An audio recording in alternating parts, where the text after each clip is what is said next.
So we're going to be talking about inequalities today and how to write an interval notation. It's going to be a new concept that you're introduced to. So solutions to inequalities are sets of numbers that make a statement true. So there's going to be more than one answer. It's not x equals 5, x equals 6. It's going to be x is less than 5. So it could be 4, 3, 2, 1, 0, any of those numbers that precede 5. A compound inequality is a pair of inequalities joined by and or.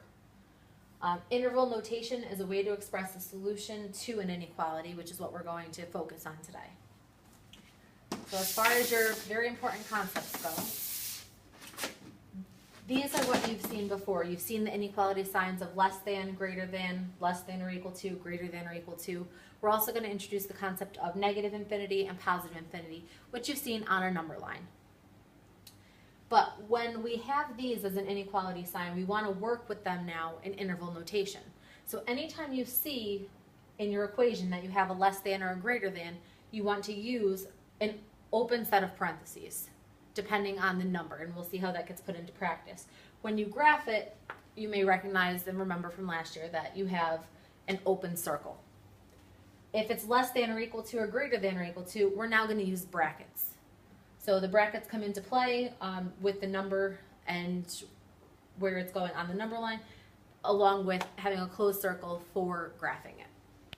When we have the concept of negative infinity or positive infinity, we always use a parenthesis, even if you have a less than or equal to or greater than or equal to sign in your equation. And when you graph it, it's going either to negative infinity or to positive infinity, and that just extends the arrow. Union is also going to be a new concept that you're introduced to where there's a union of two solution sets for a compound inequality. So this really comes into play if there's two solution sets usually going in the opposite direction. We talk about this solution and that solution, putting them together. So our first example is 2x minus 4 is less than 8. First, let's read the directions. Solve the inequality, write the answer in interval notation, and then graph the solutions on a number line.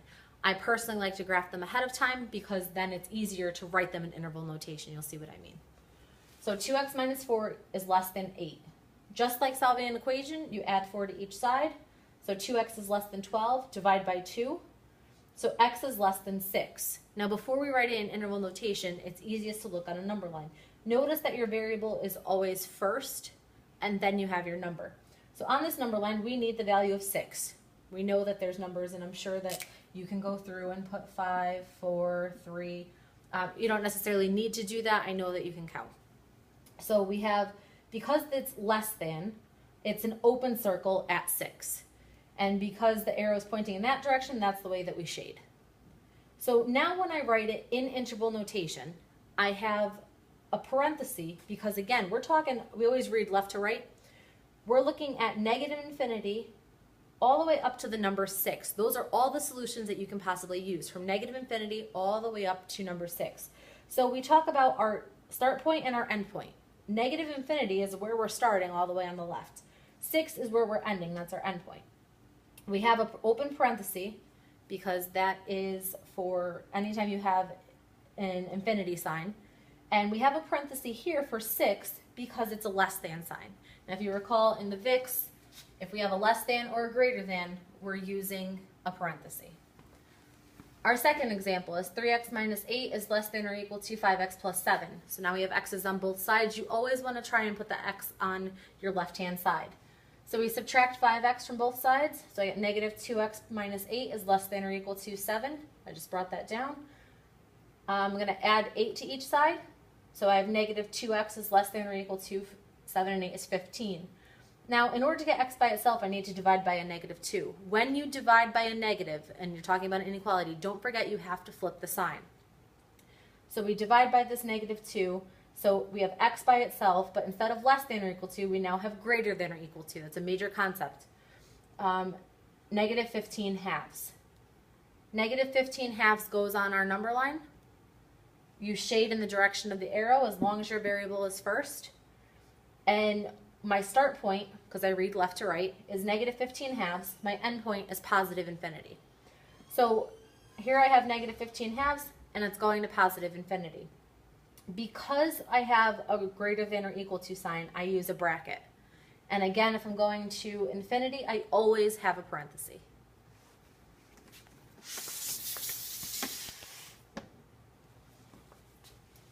Here's an example of a compound inequality.